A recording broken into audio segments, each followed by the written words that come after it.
Hey everybody, welcome back.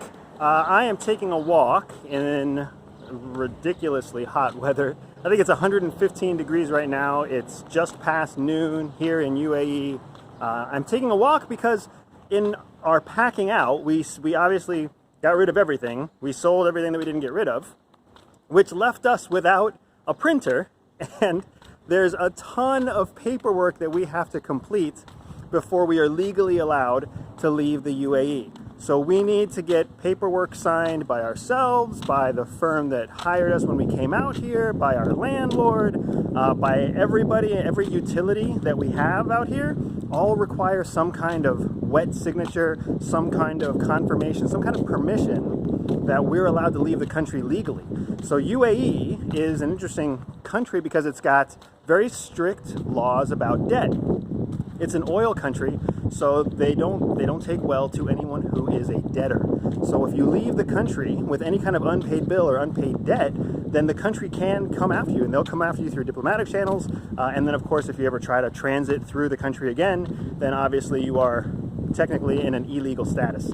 So we don't want that to happen because we forgot to pay our last water bill. So we're going through the process now of trying to make sure that we have all that administrative stuff done. Administrative details are kind of killing us right now because another thing that's happening is that the UAE has decided to close borders between each emirate. So for those of you who don't know, the UAE is technically a country built of 7 emirates. Each emirate is run by kind of a ruling tribal family. A family that is headed by a sheikh. So if you've heard that term before, a sheikh, what that basically means is it's the head honcho, the leader of some sort of geographical district. So here in UAE, there are 7 different emirates. Each emirate has a different sheikh. Each sheikh comes from one of 7 ruling families, and that's how it works here. It's kind of like old tribal law meets current day democracy. There is voting, there are rules, there are procedures, but at the same time, old customs, traditions really kind of win out. But because the Emirates have decided to shut down borders between each Emirate in order to allow for maximum testing and control of coronavirus, the net result of that is that nobody can go anywhere inside UAE or leave UAE.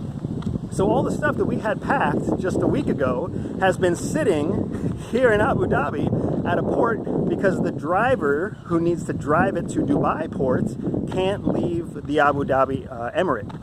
So even though we've had weeks go by and even though we've made technical progress, there hasn't been a lot of physical progress. Our stuff is still in boxes, still somewhere in Abu Dhabi. It's just not in our control, not in our possession. And at some point, it's going to be allowed to leave Abu Dhabi and actually make its way to Dubai, where it'll be put onto a boat like it's supposed to be and sent back to the United States. We just don't know when that's going to happen. For us, we are obviously still in kind of a stuck position too. We don't have a follow-on location yet. We are getting very close to finalizing a follow-on location that will either be in Europe or back home in the United States. Much of that is going to depend on what flight and travel looks like here in the last half of June, but also part of that is going to look like where the most opportunity lies. So we continue to get a lot of interest for intelligence contracts out of the US, which is really awesome. And we have some really exciting business development that's going on in the United States. So it does look like the United States might be our next stop, which is discouraging in some ways and exciting in other ways. But we would love to try to make it to Europe. The problem is that Europe does not have a lot of economic opportunity right now. Fantastic place to visit, fantastic place to make sure that your dollar goes further, but it's a little bit more challenging if you are trying to plan a long-term move there or a long-term stay there that puts you in an economically beneficial position. So that's where we stand now. Our stuff is still in Abu Dhabi in someone else's possession. I've got to get a bunch of paperwork filled out and wet signatured so that it can get filed and I can get permission to leave the country so that I don't come back as a criminal because I didn't pay some debt.